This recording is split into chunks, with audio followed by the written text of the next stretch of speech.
ये इस सत्र में चौथा संदेश है, उस सीरीज का चौथा संदेश है जिसकी शुरुआत मैंने कल शाम को किया था। यह एक व्यक्तिगत गवाही के तौर पे है जिसमें मैं बता रहा हूं कि उन सत्यों को जिन्हें मैंने 50 वर्षों में सीखा है। यह वर्ष मेरे लिए बहुत विशेष रहा है और परमेश्वर का मैं धन्यवाद देता हूं इस अवसर के लिए। सर्वप्रथम इस बात के लिए क्योंकि मैंने पिछले सप्ताह 70 वर्ष पूरे किए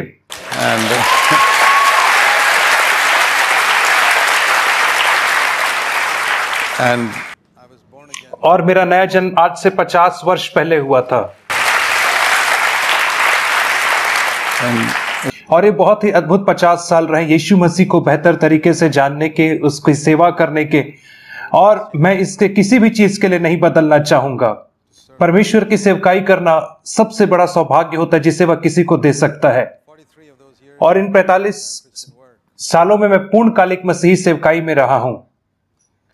इसलिए मुझे लगा कि मैं आपसे इन 4 सत्रों में 16 सत्यों के विषय में बातचीत करूंगा जिन्हें परमेश्वर ने मुझे सिखाया। बाइबल में बहुत सारे सत्य हैं लेकिन परंतु मैं इनको फिर से दोहराना चाहूंगा। पहला सत्य, परमेश्वर यीशु मसीह के शिष्यों को वैसे ही प्रेम करता है जैसे उसने यीशु से प्रेम किया। दूसरा यह, परमेश्वर आनंद मनाता है ईमानदार लोगों में, उन लोगों में जो अपने पापों का दोष स्वयं स्वीकार करते हैं। तीसरा, परमेश्वर हर्ष से देने वाले से प्रेम करता है, वो किसी के ऊपर जोर जबरदस्ती नहीं करता कुछ करने के लिए। हर चीज स्व इच्छा से की जाती है, विशेषकर पैसे देने के विषय में। चौथी बात, हमें हर एक मनुष्य के साथ सम्मान का व्यवहार करना, क्योंकि परमेश्वर हमसे सम्मान के साथ व्यवहार करते, इसलिए हमें भी परमेश्वर के लोगों को सम्मान के साथ व्यवहार करना चाहिए। पांचवी बात, पवित्रता आती है यीशु मसीह की ओर देखने से और खुद के एफर्ट से नहीं। ठीक वैसे ही जैसे हम उसको पाप की क्षमा के लिए देखते हैं तो हम उसकी ओर देखते हैं हमें पवित्र बनाने के लिए। छठवीं बात, क्रूस का जो मार्ग है वो जीवन का मार्ग है। यदि आप क्रूस को अवॉइड करेंगे तो आप कभी भी उसके रिजरेक्शन पावर को नहीं जान पाएंगे। यदि हम उसके साथ मरेंगे तो हम उसके साथ जिएंगे। सातवीं बात, यह जो संसार के जो विचार हमारे लिए वो कचरे के डब्बे में डाले जाने योग्य हैं।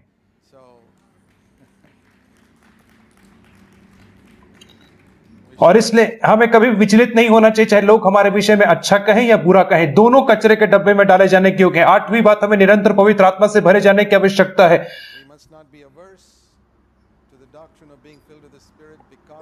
और सिर्फ इसलिए क्योंकि हमने मसीहत में पागलपन को देखा है, इसलिए हमें पवित्र आत्मा के भरे जाने से वंचित नहीं रहना है और हमें निरंतर पवित्र आत्मा से भरना है। नौवीं बात, और ये जो संसार के जो विचार हैं, जो मूल्य है, वो परमेश्वर के नजरों में बिल्कुल व्यर्थ हैं, क्योंकि जो चीजें संसार की दृष्टि में महान है वो परमेश्वर की दृष्टि में घृणित है। इसलिए हमें अपने सोच समझ को ठीक करने की आवश्यकता है। 10वीं बात, कोई भी हमें चोट नहीं पहुंचा सकता हमारे अलावा। शैतान क्रूस पे हरा दिया गया एक बार में, वो हमें छू नहीं सकता। कोई भी डेंजर हमें नहीं छू सकते, परंतु हम खुद को हानि पहुंचा सकते हैं।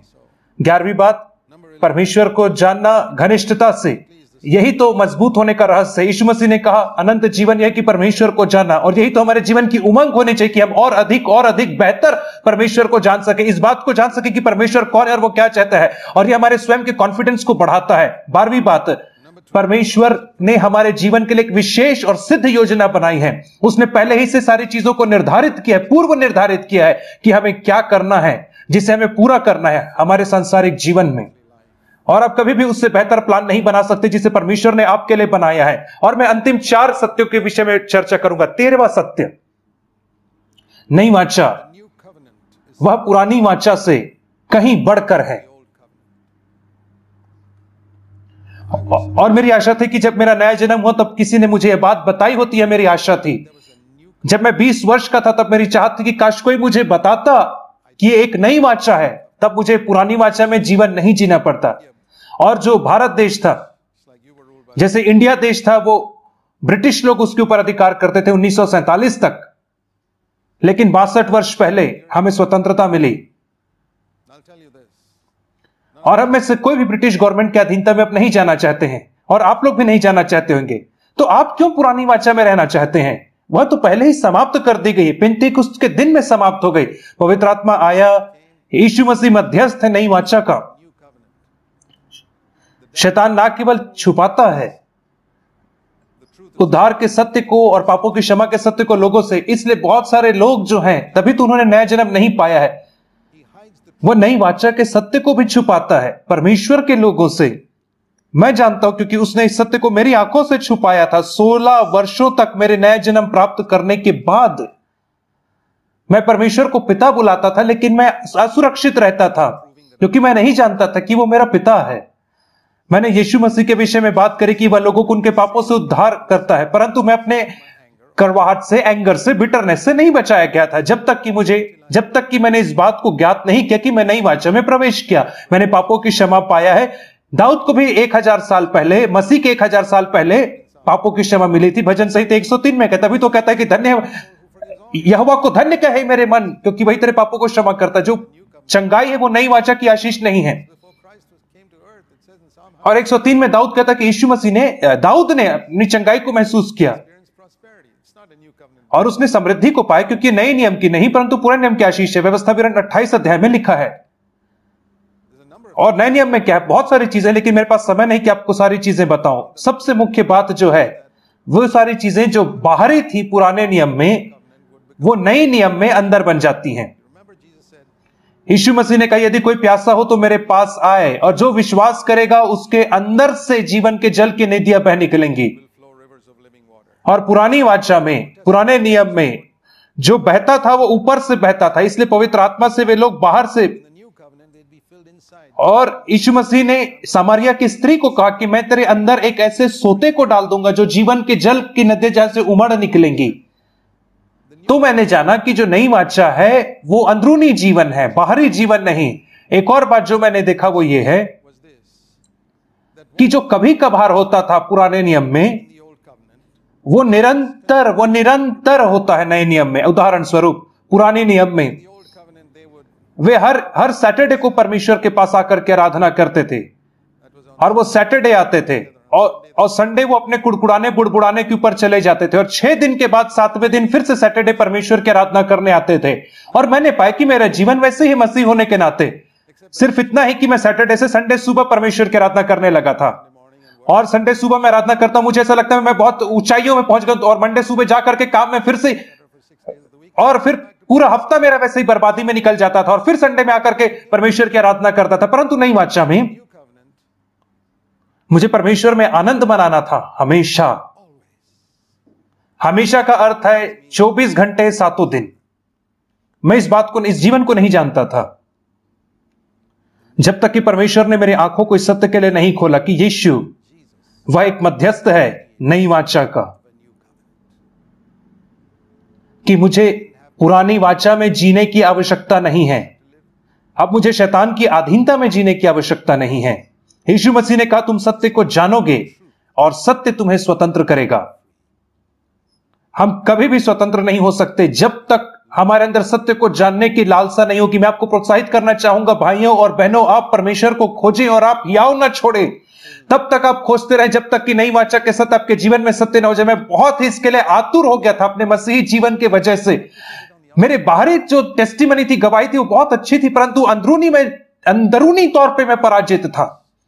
और मैंने कहा, प्रभु जी मैं बहुत अच्छा पुराने नियम का जीवन जी रहा हूं, परंतु यह अद्भुत अच्छी बात नहीं है जिसे तू मुझे देने आई। वो तू मुझे, मैं एक दिन आनंद मनाता हूं, परंतु तू मुझे एक और जिंदगी देने चाहिए, और मैं अपने इनहेरिटेंस को मिस नहीं करना चाहता हूं प्रभु जी।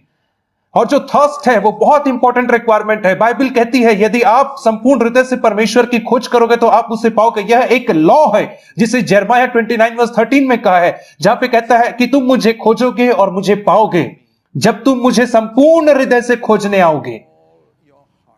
यदि आप परमेश्वर की ओर नहीं खोजेंगे तो आप उसे नहीं खोज पाओगे, प्राप्त कर पाओगे।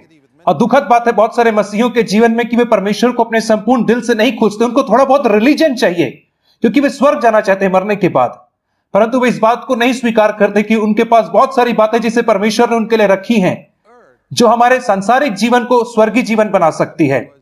जो नई वाचा का संदेश है कि आप अपने मसीही जीवन की शुरुआत संसार से ही कर सकते हैं, और स्वर्गीय जीवन की शुरुआत आप पृथ्वी से ही कर सकते हैं। और जब मसीह आएगा तो हम स्वर्ग जा सकते हैं, मृत्यु के उपरांत हम स्वर्ग जा सकते हैं।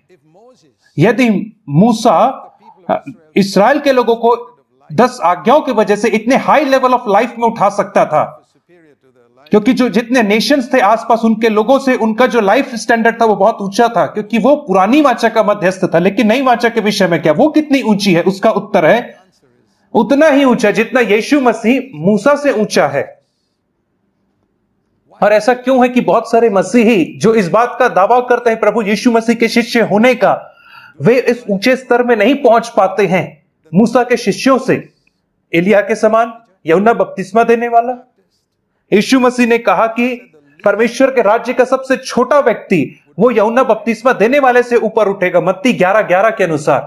तो ऐसा क्यों है कि बहुत सारे मसीही, बहुत कम मसीही हैं जो इस बात की गवाही दे सकते हैं कि इस संसार का ईश्वर, क्योंकि इस संसार के ईश्वर ने विश्वासियों की आंखों को अंधा कर दिया है और उन्हें उनके इनहेरिटेंस से वंचित कर दिया है। और यह तो बहुत अद्भुत सत्य है जिसे मैंने डिस्कवर किया। और पुरानी वाचा में यदि हम इसको इलस्ट्रेशन से बताएं, परमेश्वर उन लोगों को साफ रखना चाहता था, ठीक वैसे ही जैसे एक सुअर को हम साफ रखने की कोशिश करते हैं, इसने उन्हें 10 आज्ञा दी। ये ठीक वैसे ही जैसे एक सुअर को 10 जंजीर से बांध देना, और आप उस सुअर को इस शहर के सबसे गंदे इलाके से लेकर के जाओ, वो स्वाप निकलता था, क्योंकि जब कभी वो इधर उधर मुड़ना चाहता था तो हम उसे चेन से खींचते थे। और मैंने देखा ऐसे ही तो पुरानी वाचा है, जहां पे जो पनिशमेंट का डर है और प्रॉमिस ऑफ रिवॉर्ड है, ये लोगों को पवित्र रखता था।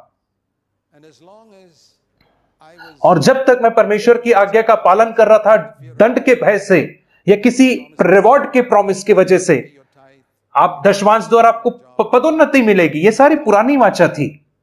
नई वाचा में अलग है। ये परमेश्वर मुझे सुअर के समान एक चेन से बांध करके अगुवाई नहीं करता। हमने बिल्ली को देखा है, और आप एक बिल्ली को गंदी सड़क से गुजारे, वो साफ सुथरी बाहर निकलेगी। ऐसा क्यों है? क्योंकि उसका स्वभाव, आप उस बिल्ली को देखते हैं, वो हमेशा अपने आप को चाट करके साफ करती है। और यह एक उदाहरण है। यह आश्चर्यकर्म है कि परमेश्वर को उस सुअर को बिल्ली में बदलने के लिए करना पड़ता है। और इसी को तो नया जन्म कहा जाता है। जब हम पवित्र आत्मा से भरते हैं तो परमेश्वर हमसे बातचीत करता है, अपने नेचर को देता है। दूसरा पत्रस 1 अध्याय, दूसरा पत्रस 1 अध्याय कहता है, दूसरा पत्रस 1 अध्याय 4 वचन,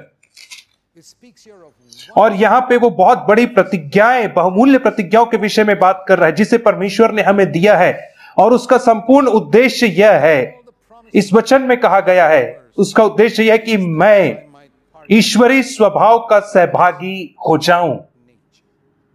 क्या आप जानते हैं कि सबसे अंतिम उद्देश्य हर एक प्रतिज्ञा का वह यह है कि आप ईश्वरीय स्वभाव के सहभागी हो जाए। यह नहीं कि आप बहुत पैसा कमाएं या सुख सुविधा से रहें, या यह भी नहीं कि आप स्वस्थ रहें, परंतु इससे भी मिलियन टाइम्स ऊपर चीज है। और सबसे बड़ी बात जिसे परमेश्वर एक मनुष्य को दे सकता है वह यह है कि उसका स्वभाव। और यही कारण है कि उसने पवित्र आत्मा को हमारे पास भेजा ताकि वो हमें अंदर से भर दे। और यही तो नई वाचा है। और मुझे बंधुआई में रहने की आवश्यकता नहीं है और पकड़े जाने के डर में रहने की आवश्यकता नहीं है, क्योंकि यह स्वभाव है जो परमेश्वर मुझे देना चाहता है। और यही वो जगह जहां पे बहुत सारे मसीही लोग मिस हो जाते हैं, वंचित रह जाते हैं, चूक जाते हैं उन इच्छाओं से जिन्हें परमेश्वर ने उनके लिए बनाई है। तो 13वीं बात थी। और अब मैं 14वें सत्य के विषय में बोलूंगा। दूसरा तिमोथी 3:12, हम तिरस्कृत किए जाएंगे, हम तुच्छ जाने जाएंगे, हम सताए जाएंगे संसार के द्वारा। और यह बिल्कुल अलग है इसराइल के तरीके से, जिस तरीके से इसराइल को कहा गया था पुरानी वाचा में। पुरानी वाचा में इस परमेश्वर ने इसराइल को कहा कि वे सारे राष्ट्रों में सबसे ऊपर रहेंगे, परंतु यीशु मसीह के जो शिष्य हुए वे सारे राष्ट्रों में सबसे ऊंचे होने के लिए नहीं बुलाए गए। यीशु मसीह के विषय में कहा गया कि वह तुच्छ जाना गया और मनुष्यों का त्यागा हुआ था। उसने हमसे कहा, दूसरा तिमोथी 3:12 में, मैं इस वचन को आपके लिए पढ़ूंगा, दूसरा तिमोथी 3:12 और उसका 12वां वचन। और मैं इसे बहुत धीरे से पढ़ूंगा ताकि आप इसमें से कोई बातों को चूक ना जाए। हर एक वचन बहुत ही महत्वपूर्ण है। और सबसे महत्वपूर्ण बात है कि सब जो इस वचन में आया है, सब, और आप इस बात को ज्ञात करेंगे कि उसमें आप भी सहमलित हैं, परंतु संसार में हर किसी के लिए नहीं है ये, और हर एक मसीही के लिए भी नहीं है।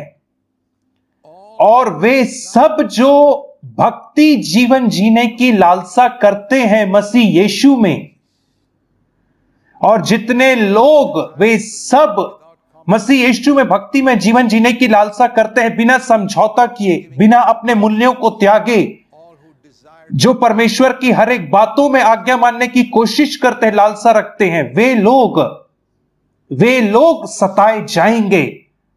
स्वर्ग और पृथ्वी टल जाएंगे परंतु यह वचन नहीं टलेगा।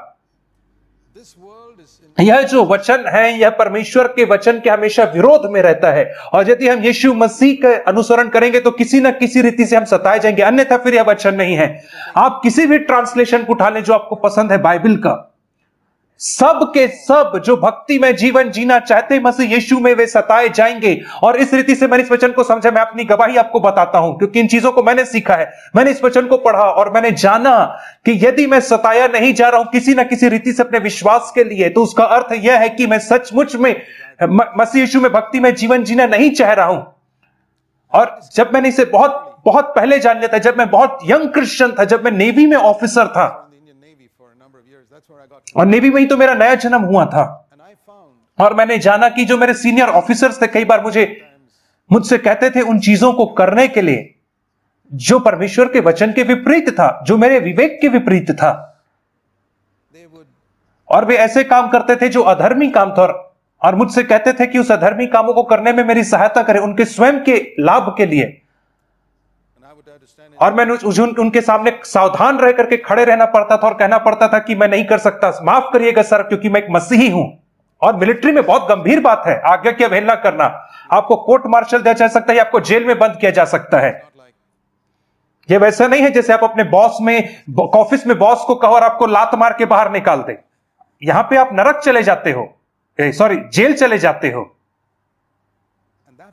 और यह तो अलग अलग परिस्थिति में हुआ। और मुझे पता चलता था कि साल के अंत में मुझे खराब रिपोर्ट मेरे विषय में बनाई जाती थी, और एक बार तो आधे घंटे के अंदर मेरा ट्रांसफर कर दिया गया था। और ये वो बड़े बड़े सताव नहीं थे जिन्हें प्रेरितों ने सहा, परंतु ये छोटी छोटी शुरुआत थी। परंतु ये वो दिन थे जब मुझे आत्मिक रीढ़ की हड्डी मिली। यह वो दिन था जब मैं अपने कन्विक्शंस के लिए खड़ा होना सीखा। और 21 से 24 वर्ष की आयु के बीच में मैं इन सारी चीजों से होकर के गुजरा था। और आपको पता है किस रीति से परमेश्वर ने मुझे प्रतिफल दिया। और मेरा जो सपना था वो नेवी के सबसे ऊपर अधिकारी बनने का था, लेकिन 24 वर्ष की आयु में परमेश्वर ने मुझसे कहा, मैं चाहता हूं कि तू अपनी नौकरी छोड़ के मेरी सेवकाई कर। और उसने मुझे बहुत बड़ा प्रमोशन दिया, और इस संसार में जो मुझे प्राप्त होता उस सब चीजों से बढ़ करके मुझे एक बड़ा प्रमोशन दिया। परंतु मैं विश्वास करता हूं कि यहां पे बहुत सारे लोग हैं जिनके लिए परमेश्वर ने बहुत बड़ी योजना बनाई रह सकती है, और परंतु उसने आपको अपने ऑफिस के सिचुएशन में, रिलेटिव्स के बीच में, अनेक सिचुएशंस में परखा है इस बात को देखने के लिए कि क्या आप अपने कन्विक्शंस के लिए खड़े होंगे या आप कॉम्प्रोमाइज करेंगे। और जब वो देखता है कि आप कॉम्प्रोमाइज कर रहे हैं या आप मसीह को अंगीकार करने से लजा रहे हैं, तो वो आपको शेल्फ में रख देता है और आप अपने सांसारिक जीवन को वेस्ट कर देंगे, परंतु आप स्वर्ग जरूर जाएंगे। और यह एक जो जीवन था जिसमें आप सिद्ध कर सकते थे यीशु मसीह के प्रति अपने प्रेम को, परंतु इस जीवन में आपने मनुष्यों से आदर को खोजा जो कचरे के डब्बे में डाले जाने की योग्य, इस रीति से आप परमेश्वर की इच्छा से वंचित रह गए। और ये हर एक मनुष्य के लिए बात सत्य है, क्योंकि हर मनुष्यों की खोखली तारीफ को चाहता है बजाय परमेश्वर की ओर से तारीफ को। आप चाहे तो आपका स्वर्ग में बड़े गर्म जोशी से स्वागत हो सकता है, या फिर ऐसे ही साधारण स्वागत हो सकता है। प्रवेश कर, गर्म जोशी से स्वागत होना क्या है? जब आप स्वर्ग जाए तो आपके विषय में कहा जाए कि तूने बहुत अच्छा किया, बहुत अच्छे विश्वासों के दास, अपने पिता के आनंद में सहभागी हो जाए। आप इस रीति से स्वर्ग में प्रवेश करना चाहते हैं? आप चाहते कि प्रभु कहे, ओह तू कैसे करके स्वर्ग पहुंच गया, मुझे लगा नहीं था तू पहुंच सकता। और प्रभु कहता होगा उससे कि मैं नहीं सोचा था कि तू पहुंच पाएगा, परंतु तू स्वर्ग पहुंच गया। और आप वहां पहुंचते हैं, और किस रीति से आप स्वर्ग में प्रवेश करना चाहते हैं? आप विश्वास योग्य रहें और परमेश्वर के लिए खड़े हो जाएं, और अपने अन्य जाति रिश्तेदारों के बीच में और अपने ऑफिस में अन्य जाति लोगों के बीच में परमेश्वर के लिए खड़े हो जाएं। उनके गंदे मजाक के ऊपर हंसे नहीं हैं। और यदि वो आपको पवित्र व्यक्ति कहे तो आप उसकी बुरा ना माने, यदि वो आपको गंदे नाम लेकर के बुलाए तो आप उससे विचलित ना हो। परंतु यह संभव है क्या कि क्या आप उन चीजों से वंचित रह जा रहे हैं जिन चीजों के लिए परमेश्वर ने आपको बुलाया, सिर्फ इसलिए क्योंकि आप समझौता कर रहे हैं? हाँ, हम अतीत काल के विषय में कुछ नहीं कर सकते, परंतु आप भविष्य के विषय में कुछ कर सकते हैं। कल से आप कुछ कर सकते हैं, और आज आप निर्णय ले लीजिए, और ये वर्थ इट रहेगा। जब आप यीशु मसीह को देखेंगे तो ये it will be worth it all. और जो लाइफ के ट्रायल से वो बहुत स्मॉल दिखेंगे, जब हम उसके मुखड़े को देखेंगे, और जितने दुख है इस संसार में वे सारे वर्थ इट ऑल हो जाएंगे। आप इस बात को प्रतिदिन याद रखें।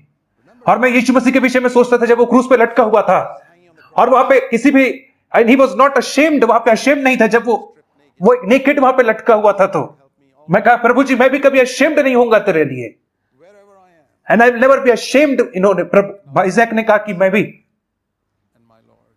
यदि आप मसीह यीशु में भक्ति के साथ जीवन जीना चाहेंगे तो आप सताए जाएंगे और आपको बुरे नामों से बुलाया जाएगा। उन लोगों को क्षमा करें, उनसे प्रेम करें। यीशु मसीह ने कहा, मुझे नहीं पता क्या आप यीशु मसीह के इन वचनों को जानते हैं कि नहीं, मत्ती 10 अध्याय और 25 वचन में। और ये सारे वचन है जिसे मसीह लोग बहुत गंभीरता से नहीं लेते हैं, और ये बहुत सीरियस फॉर्म्स नहीं है परसिक्यूशन के। परंतु जब लोग हमें बुरे नाम से बुलाते तो हमें अच्छा नहीं लगता, परंतु यीशु मसीह के सच्चे शिष्य के साथ यह होगा। मत्ती 10:25 वचन के अनुसार, मत्ती 10 अध्याय उसका 25 वचन। और इन वचनों को यीशु मसीह ने जो कल से ध्यान से सुने, यह पर्याप्त है। चेला का गुरु के और दास के स्वामी के बराबर होना ही बहुत है। क्या आप अपने गुरु से बड़े होना चाहते हैं? नहीं। और दास के लिए बहुत है कि वो अपने स्वामी के बराबर हो जाए। क्या आप अपने स्वामी से अधिक फेमस होना चाहते हैं? क्या आप उस वर्ल्ड में एक्सेप्ट किए जाना चाहते हैं जिसने आपके मास्टर को रिजेक्ट कर दिया? आप किसका अनुसरण कर रहे हैं? ग्रेट क्रिश्चियन टीवी पर्सनालिटीज का या यीशु मसीह का जो क्रूस के ऊपर लटका? और दोनों के बीच में बहुत बड़ा अंतर है, कंट्रास्ट है। मैं आपको बताना चाहूंगा, बहुत सारे जो मसीही अगुए फिल्म स्टार के जैसे हैं, यीशु मसीह के समान नहीं है।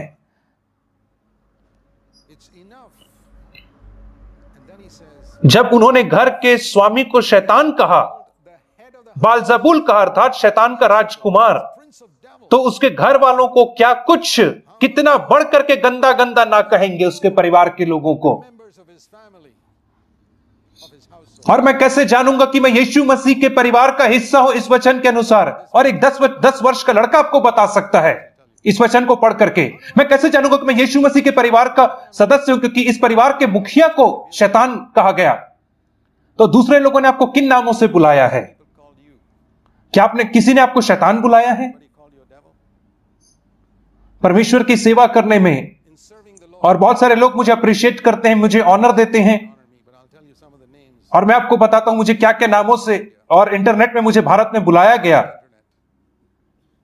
मुझे शैतान बुलाया गया, और शैतान का बेटा करके कहा गया, दुष्ट आत्मा कहा गया, मसीहा विरोधी कहा गया, और शैतान का सिर कहा गया, धोखा देने वाला, आत्मिक आतंकवादी कहा गया, हत्यारा, झूठा भविष्यवक्ता, मखौल उड़ाने वाला। और मुझे आदर मिला कि मैं यीशु मसीह के परिवार का सदस्य हो पाया।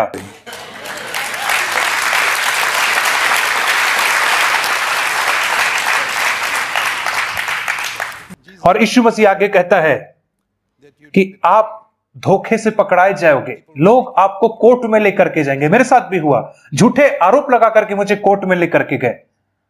प्रेरित पौलुस ने कहा, पहला कुरिन्थी 4 अध्याय में 13 वचन में, और वो परमेश्वर का सबसे महान जन था इस संसार में उस समय। मैं विश्वास करता हूं परमेश्वर के द्वारा बहुत सामर्थ्य रीति से इस्तेमाल किया जा रहा था, सब लोगों से बढ़कर के इस्तेमाल किया जा रहा था। लेकिन परमेश्वर ने किस रीति से अनुमति दिया कि संसार उसके साथ व्यवहार करता? पहला कुरिन्थी 4 अध्याय उसका 13 वचन कहता है, वे बदनाम हमें करते हैं। हर एक तरह से पौलुस बदनाम किया जाता था, विशेषकर यहूदी लोग। वे कहते थे कि ये उन चीजों की शिक्षा नहीं दे रहा जिसे मूसा ने दी है। और वो कहता है कि आज हम जगत का कूड़ा और सब वस्तुओं की कुर्चन के समान हो गए। आपको कूड़ा कर कुर्चन और सब वस्तुओं की कुर्चन कौन है? ये सबसे बड़ा प्रेरित जो आज तक हुआ। और हम कहते हैं, प्रभु जी क्या इस रीति से तू अपने सेवकों के साथ व्यवहार करता है? और इसी रीति से तो उसने अपने बेटे को अलाउ किया ट्रीट होने के लिए। उन्होंने यीशु मसीह को देख करके कहा कि तू शैतान है। और इसलिए हमें समझने की आवश्यकता है कि यदि हम सचमुच में यीशु मसीह का अनुसरण कर रहे हैं तो किसी ना किसी रीति से हम सताए तो जरूर जाएंगे। हम अपनी नौकरी खो सकते हैं, यदि हम ईमानदार रहें, मुझे भारत में एक भाई याद आते हैं जो अकाउंटेंट के तौर पे काम करते थे, जो सारे, और वो उन्होंने गलत हिसाब नहीं लिखे, और वो मसीह होने के पहले गलत हिसाब लिखते थे, लेकिन जब वो मसीही बन गए तो उन्होंने अपने बॉस को कहा कि मैं गलत हिसाब नहीं लिख सकता। तो उसके बॉस ने कहा मैं एक ऐसा अकाउंटेंट है जो गलत हिसाब लिख सके। और उस भाई ने जाकर के बाकी मसीही लोगों से चर्चा किया, तो उन्होंने कहा यदि तुमको संसार में रहना है तो तुमको बेईमानी तो करनी पड़ेगी। परंतु उसका जो विवेक था उसे चोटिल करता रहा। उसने अपने बॉस को कहा कि मैं नहीं कर सकता, और उसके बॉस ने उसे नौकरी से निकाल दिया, और वो बहुत उदास हो गया, और वो भारत के दूसरे कोने में रह रहा था। और उसने मेरी एक पुस्तक को पढ़ा, और वो यात्रा करके पूरा बेंगलोर आया, पूरी रात भर यात्रा करके मुझे देखने के लिए आया। उसने कभी मुझसे मुलाकात नहीं की, तर मुझसे कहा भाई ज़ैक मैं आपसे एक प्रश्न पूछने आया हूं, क्या मैंने गलत काम किया या सही किया? सब मसीही लोग कह रहे थे कि तू इतना ईमानदार नहीं रह सकता है इस संसार में। और मैंने कहा भाई आपने बिल्कुल सही काम किया है, क्योंकि मनुष्य केवल रोटी ही से जीवित नहीं रहेगा, परंतु परमेश्वर के वचन के द्वारा जीवित रहेगा। सबसे महत्वपूर्ण बात है सत्य बोलते हुए मर जाना,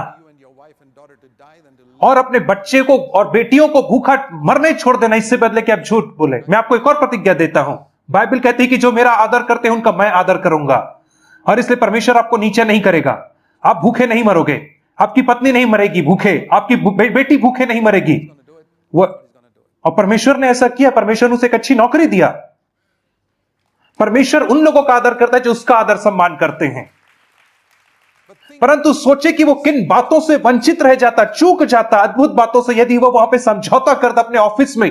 और हो सकता है कि ऐसे अनेक अवसर आपके जीवन में आए होंगे जिनसे आप चूक गए होंगे, क्योंकि आप जहां पे आपने क्रूस के मार्ग का चुनाव छोड़ दिया, इसलिए क्योंकि आपको लगा कि आप संसार से कुछ चीजों को खो देंगे।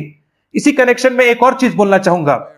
यहां पे मैं आपको बताना चाहता हूं कि जितने इवेंजेलिकल मसीही लोग हैं, इनके अलग अलग विचारधारा होती हैं कि क्या यीशु मसीह गुप्त तरीके से आएगा कलीसिया के लिए, इससे पहले कि महाक्लेश काल के 7 साल पूरे हों, और उसके बाद संसार में आए।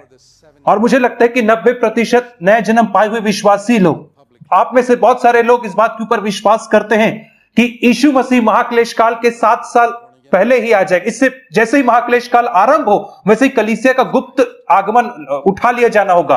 और जवान मसीह होने के नाते मैं विश्वास करता था, क्योंकि मुझे ऐसा सिखाया गया था। परंतु जब मैंने वचन को ध्यान से पढ़ा तो मैंने पाया, ईमानदारी से जब मैंने पढ़ा तो मैंने पाया ये बात सत्य नहीं है। मैंने वचन को खोजा, नए नियम में खोजा, और मुझे एक वचन भी नहीं मिला नए नियम में। और मैंने 50 साल तक इस वचन को पढ़ा जिस ये इन चीजों को सिखाता हो ऐसे। और मैंने पाया कि यह मनुष्य की शिक्षा है, जो आज से 150 साल पहले इंग्लैंड में जिसका उदय हुआ, और चाइना जैसे परसिक्यूटेड, सताने जाने वाले देश में कोई भी इन वचनों का विश्वास नहीं करता था। यह कम्युनिस्ट कंट्री में भी कोई इसका विश्वास नहीं करता था। और ये जो शिक्षा है, ऐसे देशों में उदय हुई जहां पे कोई भी सताव के विषय में नहीं बोलता था। अनेक वर्षों तक जिन्होंने कभी सताव का सामना ही नहीं किया था, ऐसे देशों में शिक्षा उदय हुई। और यह बहुत ही कंफर्टेबल सिद्धांत है, सुख। आप में से बहुत सारे लोगों ने कोरी टेन बूम के विषय में सुना है, और यह डच महिला थी, डच देश की रहने वाली महिला थी, जो जेल में डाली गई और उसे कंसंट्रेशन कैंप में डाल दिया गया। वो चाइना गई, और वहां पे वो अनेक पास्टरों से मिली जब कम्युनिस्ट वहां पे टेक ओवर कर लिए थे। तो और उन्होंने उससे कहा, और बहुत बड़ा कारण यह है कि क्यों बहुत सारे मसीही लोग अपने विश्वास को खो दिए, क्योंकि कभी मिशनरियों ने हमें यह नहीं सिखाया कि हम सताव से होकर के गुजरेंगे। वे हमेशा यह कहते रहे यीशु मसीह आएगा और आपको उठा ले जाएगा, और हम यीशु मसीह के आने का इंतजार करते रहे, और यीशु मसीह के आने के बदले कम्युनिस्ट आ गए और हमें सताया गया। अरे 7 वर्ष नहीं, परंतु वर्ष दर वर्ष हमें सताते गए, और हमने अपने विश्वास के खो दिया। और यह जो डॉक्ट्रिन है, इसने लोगों को परसिक्यूशन के लिए प्रिपेयर नहीं किया। 30 साल पहले मैंने भारत में लोगों को प्रचार करना आरंभ किया कि हमें कलीसिया को सताव के लिए तैयार करना है, और 90% मसीही लोग सोचने लगे कि एक झूठी शिक्षा है। परंतु आज भारत में क्या हो रहा है, लास्ट 1 साल में हमने इतना सताव देखा है भारत में, और इतने सारे मसीही लोगों को मैंने मरते देखा जितने मैंने 70 वर्षों में नहीं देखा। और मैं विश्वास करता हूं कि जो सताव है हर एक देश में आएगा, और हमें विश्वास योग्य रहना है परमेश्वर के प्रति। यदि आप एक सुख विलासता के जीवन की खोज रहे हैं तो आप मसीही होने के विषय में भूल जाएं। यदि आप यीशु मसीह का अनुसरण करना चाहते हैं तो आप उन बातों को स्मरण रखें जिसे यीशु मसीह ने कहा यूहन्ना 16:33 में, इस संसार में तुम्हें क्लेश होता है, संसार में क्लेश होगा, परंतु आनंदित हो, ढांढस बांधो, निराश मत हो, मैंने इस संसार को तुम्हारे लिए जीत लिया है। I have overcome the world. और इससे पहले कि मैं आगे बढ़ूं, अंतिम बात मैं आपको बताना चाहूंगा। और वे कौन सी बातें जो घटित होंगी जब यीशु मसीह आएगा? पहला थिस्सलुनीकियों 4 अध्याय Let me show you 1 Thessalonians. और उसके 16 वचन से, परमेश्वर स्वर्ग से उतरेगा The Lord will descend from heaven with a shout. और आर्कएंजल की वॉइस होगी, ट्रम्पेट ऑफ गॉड बजेगा The archangel, the trumpet of और हम सब परमेश्वर के साथ बादलों पे उठा लिए जाएंगे। meet the Lord in the cloud. यहां पे परमेश्वर बादलों में आ रहा है, Here it is, the Lord coming in the स्वर्गदूत और स्वर्गदूत लोगों को उठा रहे हैं, तुड़ियां फूकी जा रही हैं। यह मसीह का आना है, जिसे हम जानते हैं रैप्चर के विषय में। we know as the rapture. When Christ और इन चीजों को दिमाग में रखते हुए हम मत्ती 24 को निकालते हैं। turned back to Matthew 24 and पहला थिस्सलुनीकियों 4 अध्याय में यह नहीं बताता कि कब होगा, परंतु यह बताता कि क्या होगा। और मत्ती 24 में बताता है यह कब होगा। tells us when it will यीशु मसीह ने कहा, मत्ती 24 अध्याय उसका 29 वचन, और उसने महान क्लेश के विषय में कहा उसके पीछे के वचनों में। 21 वचन से उसने बताया कि बड़ा क्लेश होगा उन दिनों में। there will be a उसके बाद 29 वचन में, उन दिनों के क्लेश के तुरंत बाद, उसके पहले नहीं, तुरंत क्लेश के बाद वो कह रहा है, क्लेश के बाद सूर्य अंधेरा हो जाएगा, सूर्य चंद्रमा प्रकाश न देगा, आकाश के तारे गिर पड़ेंगे। 30 वचन में कहता है मनुष्य के पुत्र का चिन्ह आकाश में दिखाई देगा, और तब 31 वचन में तुरही के बड़े शब्द के साथ अपने दूतों को भेजेगा और वे आकाश के इस छोर से उस छोर तक चारों दिशाओं से उसके चुने हुए लोगों को इकट्ठा करेंगे। from the four winds. क्या यीशु मसीह जान रहा था वो किस विषय में कह रहा है? Did Jesus know? जैसे मैंने इन वचनों को पढ़ा, मैंने जाना, जैसे मैंने वचन को वचन से तुलना करके देखा, तो मैंने जाना कि किस रीति से मसीही जगत दूसरी ही बातों के ऊपर विश्वास करता है, और शत्रु ने इस काम को किया है।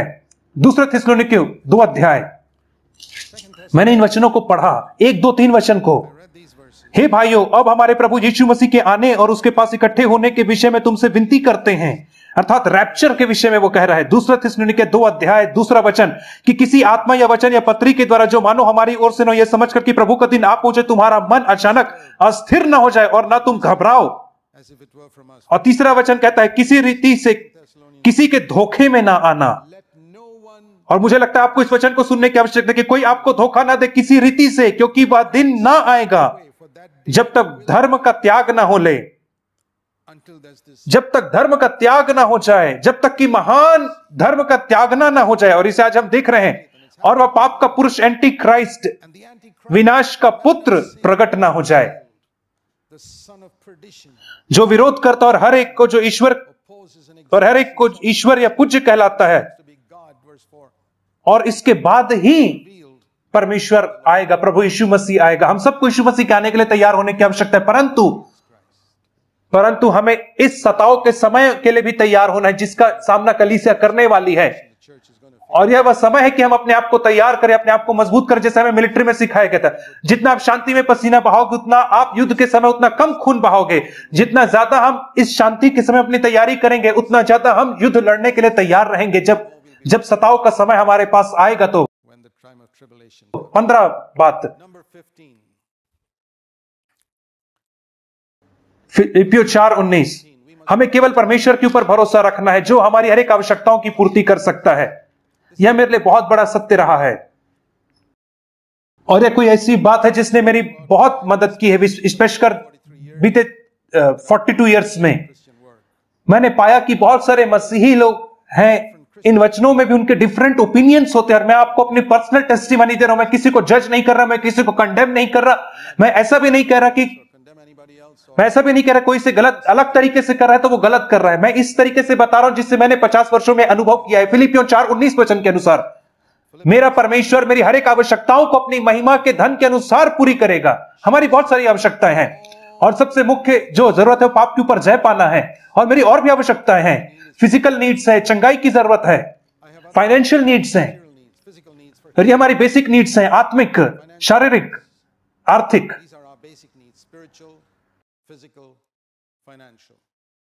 और मेरा परमेश्वर तुम्हारी हर एक जरूरतों को पूरी करेगा अपने महिमा के धन के अनुसार जो प्रभु यीशु मसीह में है। और मैंने परमेश्वर की खोज की आत्मिक जरूरतों के लिए। मैंने कहा प्रभु जी मैं बहुत सारे पापों से पराजित हूं अपने जीवन में, मैं उनके ऊपर जय प्राप्त करना चाहता हूं, और मैं पाप की तरफ पराजित नहीं रहना चाहता हूं। The devil will be glorified. यदि मैं अपने टेम्पर को खोता रहूंगा, क्रोध करता रहूंगा, तो शैतान को महिमा मिलेगी। यदि मैं लस्ट करता रहूंगा, निरंतर लस्ट करता रहूंगा तो शैतान को महिमा मिलेगी। यदि मैं बार बार इंटरनेट में पोर्नोग्राफिक साइट्स को विजिट करता रहूंगा तो इस तरीके से शैतान को महिमा मिलेगी, और मैं शैतान को महिमा नहीं देना चाहता। मेरी आवश्यकता आत्मिक आवश्यकता है, कृपा करके मुझे इनसे छुटकारा दे।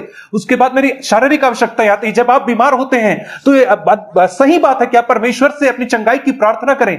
क्या एक पिता अपने बच्चे की चंगाई में दिलचस्पी नहीं रखता? परंतु परमेश्वर जो है वो भौतिक पिता से कहीं बढ़ करके है। मैं ये नहीं कह रहा कि जो सारी बीमारी वो पाप की वजह से है, और वे बहुत सारी बीमारी उस फ्लू के समान है जो आसपास फैलते रहती, क्योंकि हम एक ऐसे संसार में रहते जो श्राप के अधीन है। और कई बार लोग बीमार होते, कई बार लोग बर्थ डिफेक्ट के साथ पैदा होते। उनके पास कोई उत्तर नहीं है इन चीजों के लिए। यदि परमेश्वर चाहता कि मैं कुछ करूं तो वो मुझे स्वास्थ्य देगा इन चीजों को करने के लिए, और इसका परिणाम स्वरूप यह होगा। यह गवाही है इन बीते 43 वर्षों में। और मैंने अनेक कंट्रीज में ट्रेवल किया है, और मैंने हार्डली 2-3 मंथ से होम में विजिट रहा हूं। मैं इतना ज्यादा ट्रेवल कर रहा हूं, और मैंने कभी भी बीमारी की वजह से बीते 43 वर्षों में कोई भी मीटिंग को मिस नहीं किया है। और यह अद्भुत बात है, क्योंकि यीशु मसीह चंगा करने वाला है। मैं आपको कोई चीज बताना चाहता हूं, और मैं आपको बताना चाहता हूं कुछ चीज जो चंगाई से बढ़कर, और वो है स्वास्थ्य। और मैंने कहा हम परमेश्वर की खोज करते हैं स्वास्थ्य के लिए जो चंगाई से बेहतर है। जैसे प्रभु ने मुझसे कहा कि यू शुड नॉट ओवर ईट, और कुछ ऐसे खाने हैं जो आपके लिए अच्छे नहीं है। और यदि आपका इसमें कोई फर्क नहीं पड़ता यदि आप लोगों को कह रहे हैं कि तुम शराब मत पियो, सिगरेट मत पियो, जबकि स्वयं आप फैटी फूड्स को खा रहे हो जो रेस्टोरेंट्स में सर्व किया जाता है, और आप अपनी देह को वैसे ही नुकसान पहुंचा रहे हो जैसे वो व्यक्ति सिगरेट फूंकने वाला अपने शरीर को नुकसान पहुंचा रहा है। परमेश्वर आप कह रहे आवश्यकताओं की पूर्ति करेगा, परंतु आपको परमेश्वर के साथ कॉपरेट करने की आवश्यकता है। और आप परमेश्वर के मंदिर को डिस्ट्रॉय करके उससे नहीं पूछ सकते कि मुझे हील करें प्रभु जी, मुझे चंगाई दें। यदि आप ऐसा करेंगे, ये तो ठीक वैसे ही होगा कि मंदिर के कंगूरे से खड़े होकर के कूद जाना और कहना कि यीशु मसीह को, अब प्रभु जी मैं सारे फास्ट फूड को खाऊंगा परंतु मुझे चंगाई दे प्रभु जी। प्रभु कहता है तू मेरे साथ कॉपरेट तो कर। और यदि आप अपने जीवन में सिर्फ इसलिए मरते हैं पहले क्योंकि आप यीशु मसीह के लिए शहीद हुए, मुझे स्मरण आता है कि बहुत वर्ष पहले मैंने इस वचन को पढ़ा था और मैंने उसके बाद कभी नहीं भूला है। यदि आप जल्दी मरते हैं, जैसे जो जेम्स जो था वो 30 वर्ष के आयु में मर गया, स्टीफन 30 वर्ष के आयु में मर गया, और ये इसलिए मरे क्योंकि वे मसीह के लिए शहीद हो गए थे। और जब आप मसीह के सामने खड़े होंगे तो आपको बहुत बड़ा आनंद मिलेगा। परंतु यदि आप बहुत ज्यादा खाने की वजह से जल्दी मर जाए या अपने गलत प्रकार के खाने को खा और आप जल्दी मर गए तो आप क्या कहेंगे जब आप परमेश्वर के सामने खड़े होंगे तो? और मैं इस बात को कभी नहीं भूला, मैंने कहा प्रभु जी तू मेरी हर एक नीड्स को पुश सप्लाई करेगा। फाइनेंशियल नीड्स, आर्थिक जरूरतें, ये एक और क्षेत्र जो बहुत ही महत्वपूर्ण है। यीशु मसीह ने कहा संसार में केवल 2 ही ईश्वर हैं, मसीह और पैसा। और कई लोग दोनों की आराधना करने की कोशिश करते हैं, जैसे पुराने नियम में वे यहोवा और बाल दोनों की आराधना करते थे। क्या आपने पुराने नियम की कहानियों को पढ़ा है कि किस रीति से इस्राएली लोग यहोवा की और बाल की आराधना करते थे? और मैं सोच रहा था ये कैसे हो सकता है संसार में कि लोग यहोवा, एक सैटरडे को यहोवा की आराधना करते थे और बाकी संडे और मंडे को बाल की आराधना करते थे, और मुझे तो संभव ही नहीं लग रहा था। तो मैं कह रही थी मैं उन दिनों में रहता तो मैं कभी ऐसा नहीं करता, परंतु आज यहोवा और बाल का इक्विवेलेंट जो है वो मसीह और पैसा है।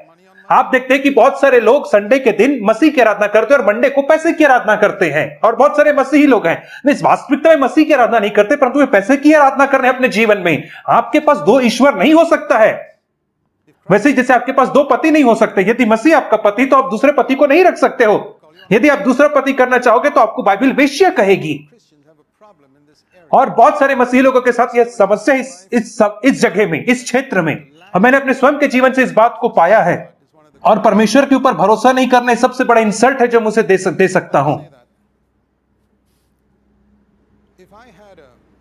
उदाहरण स्वरूप यदि मेरे पिताजी और वर्ल्ड के सबसे बड़े अमीर व्यक्ति रहते, मेरे पिताजी, और मेरी एक आवश्यकता है, तो मैं किसके पास जाऊंगा? क्या मैं आपके पास आऊंगा या मैं फोन से अपने पिता को बुलाऊंगा? और एक ही कारण है जब मैं अपने पिता को नहीं बुलाऊंगा, यह तभी हो सकता है जब मेरा और उनका नहीं पटता हो। और तभी तो लोग परमेश्वर के पास नहीं जाते हैं, वे मनुष्य के पास जाते हैं।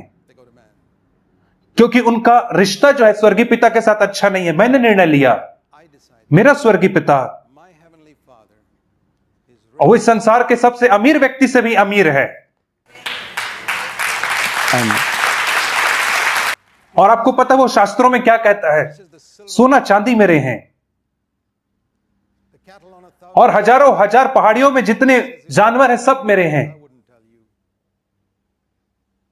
The cattle on a thousand hills belong और जितने जानवर हैं जो पहाड़ियों में पाए जाते हैं वो सब मेरे स्वर्गीय पिता के। मैं उसके ऊपर विश्वास कर सकता हूं। so many Christians. Their faith और बहुत सारे मसीही लोगों का जो विश्वास है वो केवल कागज में होता है, केवल संडे सुबह होता है work in the और जीवन में वो उनका विश्वास काम नहीं करता है। मैंने कहा प्रभु जी मैं तो गरीब देश में रहता हूं। भारत जो है बहुत गरीब देश है। हमारे पास सोशल सिक्योरिटी नहीं होती है। हमें हर चीजों के लिए every hospital bill, पैसे देने पड़ते हैं। हर एक हॉस्पिटल बिल के लिए school you got to pay for. कोई फ्री एजुकेशन नहीं, आपको स्कूल के पैसे पटाने पड़ते। ऐसे जगह में मैं अपने जीवन से इस बात को सिद्ध करना चाहता था और मैंने अनेक वर्ष पहले परमेश्वर से कहा कि यदि आप सबसे पहले परमेश्वर के राज्य उसके धर्म की खोज करेंगे और अपनी आवश्यकताओं केवल अपने स्वर्गीय पिता को बताएंगे तो वो आपकी चिंता करेगा, आपकी हर एक आवश्यकताओं की पूर्ति करेगा। और मैंने इस बात को 50 वर्षों में सिद्ध किया है अपने जीवन के माध्यम से। और अब मुझे सौभाग्य है Seeing it fulfilled. और इसे बहुत सारे गरीब ग्रामीण लोगों के जीवन में मैं इस बात को पूरा होते हुए देख पा रहा हूं। परंतु सबसे पहले मुझे अपने जीवन में इसे सिद्ध करना पड़ा। और मेरे लिए Myself. जैसे मैंने वचन का अध्ययन किया And I longed, God had called me to और परमेश्वर ने मुझे बुलाया उसके वचन की प्रचार करने के लिए, और मैं अपने जीवन में बहुत सारे बोरिंग प्रचारकों को सुना और मैंने कहा प्रभु जी I don't want मैं उस संख्या में नहीं जुड़ना चाहता हूं। मैं नहीं चाहता कि लोग मुझे बोरिंग प्रचारक कहें, मेरी सहायता करें। यीशु मसीह कभी बोरिंग नहीं था, उबाऊ नहीं था, कभी नहीं। the disciples walking to him. और जो इम्माउस के रास्ते में जा रहे थे शिष्य लोग, उन्होंने कहा कि उनके हृदय जलने लगे जब यीशु मसीह उनसे 3 घंटे तक बात करते रहा। तो Holy Spirit पवित्र आत्मा अग्नि है। परंतु प्रभु यीशु मसीह ने from Luke लूका 16:11 में कहा यदि आप विश्वास योग्य रहोगे पैसे के उपयोग में तो मैं तुम्हें सच्चा धन दूंगा। यदि आप विश्वास योग्य रहोगे पैसे के उपयोग में, पैसे को खर्च करने में, लूका 16:11 के अनुसार, तो मैं आपको सच्चे धन दूंगा। अर्थात मेरे वचन में प्रकाशन, मेरे पवित्र आत्मा का अभिषेक। Don't believe that these ये मत सोचो कि डॉलर्स ट्रू रिचेस है, सच्चा धन है। पवित्र आत्मा का अभिषेक, परमेश्वर के वचन में प्रकाशन कि परमेश्वर हमारी आंखों को उन चीजों के प्रति खोल देता है जिन्हें हमें कोई नहीं सिखा सकता। और मैंने कहा प्रभु जी मुझे तेरे वचन से प्रकाश है। तो परमेश्वर ने मुझसे कहा पैसे के साथ विश्वास योग्य रहे। I want to share what the Lord मैं आपको बताना चाहता हूं कि उन बातों को जिन्हें परमेश्वर ने इन वर्षों मुझे सिखाया, बहुत वर्ष पहले, said ago. और मैंने उन चीजों को लिखा 10 आज्ञा, जिन्हें मैं अपने लिए 10 आज्ञा कहता हूं। एक मसीही सेवक, पूर्णकालिक मसीही सेवक होने के नाते मैं एक ऐसे देश में रहता हूं जहां पे बहुत सारे लोग A lot of people बहुत सारे रिपोर्ट लिखते हैं, writing reports. विशेष करके वो रिपोर्ट लिख के अमेरिका भेजते हैं और लोगों से पैसे मांगते हैं। और मैंने निर्णय लिया कि मैं ऐसा कभी नहीं करूंगा। I would go to my, मैं अपने स्वर्गीय पिता के पास जाऊंगा, not only for अपने लिए ही नहीं परंतु अपने परिवार के लिए भी नहीं, my परंतु अपनी सेवकाई के लिए। ना केवल अपने लिए, अपने परिवार के लिए, परंतु अपनी सेवकाई के लिए भी। Now, I'm not judging other और हमारे बहुत सारी कलीसियां हैं, हम कई पैसे नहीं मांगते Paul और हम किसी का न्याय नहीं कर रहे, परंतु ये वो बातें जिन्हें परमेश्वर ने मुझे शुरुआत में सिखाया। from others. पौलुस ने खुद को सपोर्ट किया, उसने पतरस का न्याय नहीं किया जो लोगों से पैसे प्राप्त करता था। ये सारे वचन जिन्हें परमेश्वर ने मुझसे कहा। पहली बात, कभी भी अपनी आर्थिक जरूरतों को किसी और के सामने ना बोलना, परंतु केवल परमेश्वर के सामने बोलना। मैंने इसका अनुसरण किया इन सारे 43 वर्षों में, जब से मैंने अपनी नौकरी को छोड़ा है तब से। दूसरी बात, Number 2, never accept फिलिपियों 4:19 के अनुसार। दूसरी बात, कभी भी पैसे ग्रहण नहीं करना अविश्वासियों से, अन्य जातियों से। तीसरा यूहन्ना 7, वे उन लोगों से कभी पैसे नहीं लेते थे जो प्रभु को नहीं जानते थे। तीसरी बात, कभी आशा नहीं करना, किसी से कोई उपहार की, गिफ्ट की आशा नहीं करना। भजन संहिता 62:5, क्योंकि मेरी जो आशा वो केवल प्रभु से है। And number 4, चौथी बात, never allow, कभी किसी को अनुमति नहीं देना कि आपको कंट्रोल करे पैसा दे करके। that's particular. और ये भारत में बहुत सही बैठती है, Those who give the money pull क्योंकि इस रीति से वो आपके टांग खींच सकते हैं। only the Lord. और मैं केवल चाहता था कि परमेश्वर मेरा नियंत्रण करे और उन लोगों से कभी पैसे ना ले जो आपकी सेवकाई को ग्रहण नहीं करते। 5वीं बात है ये, यदि वे आपकी सेवकाई को ग्रहण नहीं करते तो उनको कोई अधिकार नहीं कि आपकी मिनिस्ट्री को सपोर्ट कर सके। 6वीं बात, कभी अपने व्यक्तिगत आवश्यकताओं के लिए पैसे मत मांग लेना जो आपसे गरीब हैं, They have a right to give to the ministry. परंतु यदि वे लोग आपसे निचले स्तर में रह रहे हैं तो आप उनसे कभी पैसा ग्रहण नहीं करना, क्योंकि मैं उससे कभी पैसा नहीं ले सकता जो मुझसे गरीब है, ताकि मैं उससे ऊंचे स्तर में रहूं। बहुत सारे मसीही सेवक लोग ऐसा करते हैं, परंतु मैं ऐसा नहीं कर सकता हूं। मैं यहां पे कुछ बातों को कहना चाहूंगा। बहुत वर्ष पहले मुझे स्मरण आता है जब बहुत सारे लोग घुटने टेके हुए थे। उस समय में जब यहां पे लोगों को प्रार्थना के लिए आमंत्रित किया जाता था, एक से अनेक बार मैंने सुना कि एक व्यक्ति जो उनके लिए प्रार्थना कर रहा था, प्रभु जी, हम में से कई लोग जो यहां हैं, हम अंतिम डॉलर में आ गए हैं, उनकी सहायता करें। मैंने उसे कभी नहीं भूला। मैंने कहा, प्रभु जी, और यहां पे जितने लोग, कई लोग जहां पे घुटने टेके, उनके पास सिर्फ एक आखिरी डॉलर ही बचा है। और परमेश्वर ने मुझसे कहा उस दिन, तो उसने मुझसे कहा कि तुम्हें इस कलीसिया से अपने सेवकाई के लिए कभी भी पैसा नहीं लेना है। मैंने कहा, ठीक है प्रभु जी। और इसलिए मैंने यहां के पास्टर से कहा बहुत साल पहले, मैं खुश हूं यहां प्रचार करके, और मैं अपनी सेवकाई के लिए कुछ भी धन नहीं लेकर के जाऊंगा। कृपया करके आप उसका इस्तेमाल करें दूसरे लोगों को सहायता करने में और अपने किराए को देने में। और आपको पता, परमेश्वर ने मेरा सम्मान किया है अपने वचन में अद्भुत प्रकाशन दे करके, जब मैं ऐसा एक छोटा निर्णय लेता हूं तो। और जो मेरे पास नहीं होता है वो थोड़ा अधिक पैसा रहे, परंतु मेरे पास जो रहता है वो प्रभु यीशु मसीह है, और वो ट्रू रिचेस है। क्या आपने कभी प्रभु को यह कहते हुए सुना है, ऐसी चीजों को त्याग देने के लिए जिसे आप बहुत पसंद करते हो, और प्रभु कह रहे इसे त्याग दे, उस गरीब भाई को दे दे इसे।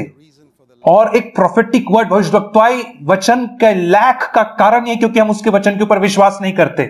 7वां वचन यह कि किसी मनुष्य के ऊपर निर्भर नहीं रहना अपनी आर्थिक जरूरतों के लिए, मेरे ऊपर भरोसा रखना। प्रभु कहता है 8वीं बात, कभी भी प्रभु के पैसे को इस रीति से हैंडल नहीं करना जिस रीति से संदेह पैदा हो। सावधान रहना। तभी तो हमारे स्वयं की कलीसिया में दूसरे लोग ही पैसे को देख रेख करते हैं, मैं कभी नहीं देखता हूं। 9वीं बात ये सबसे, और कभी भी खुश मत होना जब आपको पैसा मिले। 10वीं बात, कभी भी उदास ना होना जब आप पैसा खो दे, क्योंकि उसके बावजूद भी आपके पास परमेश्वर रहेगा।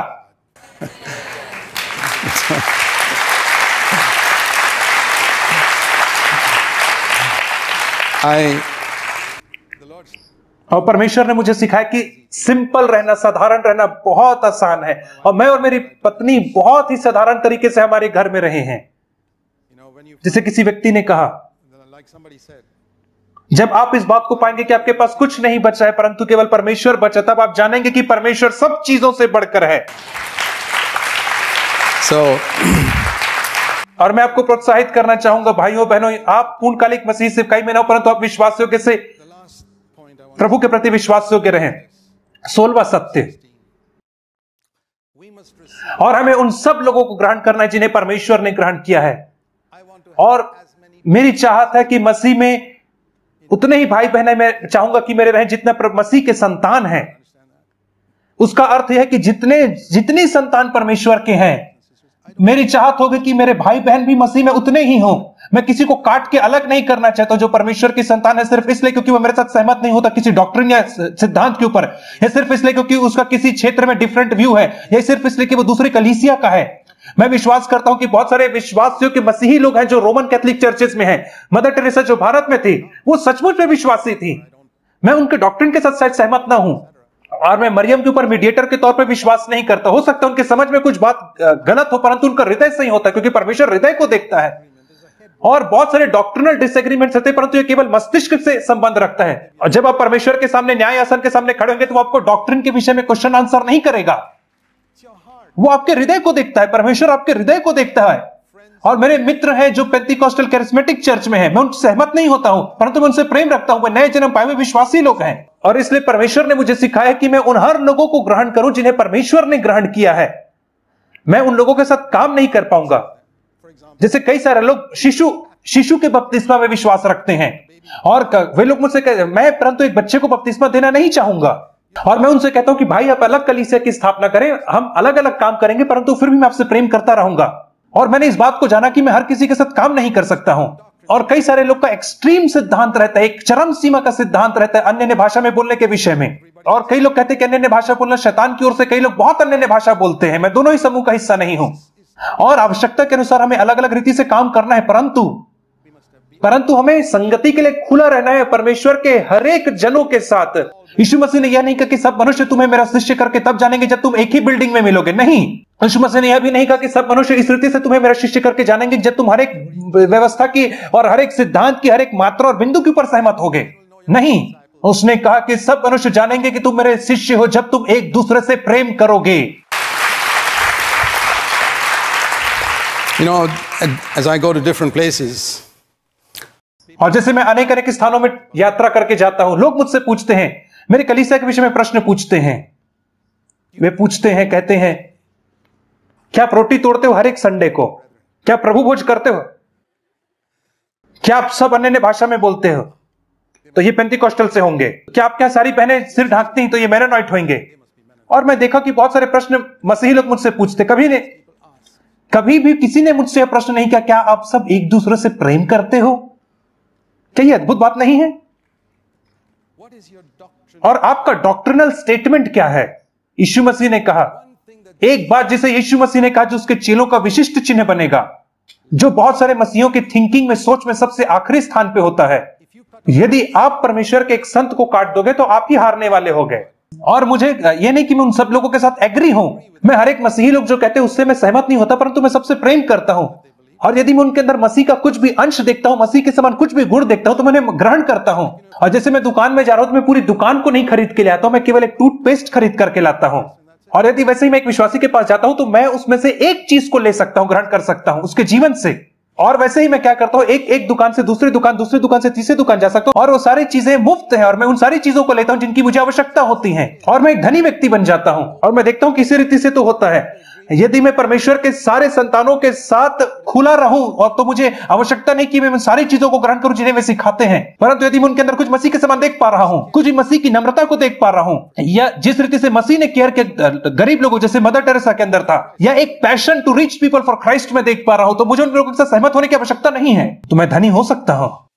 आप अपने आप को वंचित रखते हैं मसीह के धन से जब आप परमेश्वर के सारे लोगों को ग्रहण नहीं करते हैं। तो इसलिए आप अपने कन्विक्शंस को थाम करके रखें, उस कलीसिया में रहे जहां परमेश्वर ने आपको रहने के लिए बोला, परंतु हर लोगों के लिए, मसीह के हर एक जनों के लिए खुले रहे, और हर एक को खुले हाथों से आप ग्रहण करें।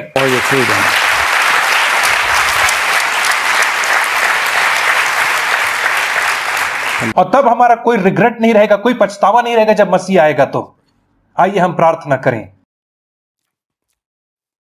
जैसे हम तेरे सामने झुकते हैं स्वर्गीय पिता, हमारी सहायता कर कि हम और उन सत्य के लिए खुले रह सके जिन्हें तू अपने वचन से सिखाना चाहता है। जैसे हम तेरे नजदीकी में चलते हैं, हमारी अगुवाई कर अपने सिद्ध इच्छा में, और हम स्वर्गीय मार्ग की ओर अग्रसर हैं प्रभु जी, सिद्धता की ओर बढ़ रहे हैं। हमारे हृदय में कोई लालसा नहीं है रुकने की उन जगह में जहां पे भय हो, चिंता हो, परंतु हम ऊंचाइयों की ओर बढ़ना चाहते हैं अपने आत्मिक जीवन में। हम हमें से हर एक की सहायता कर, यीशु के नाम में, आमीन। आप सबों को बहुत बहुत धन्यवाद।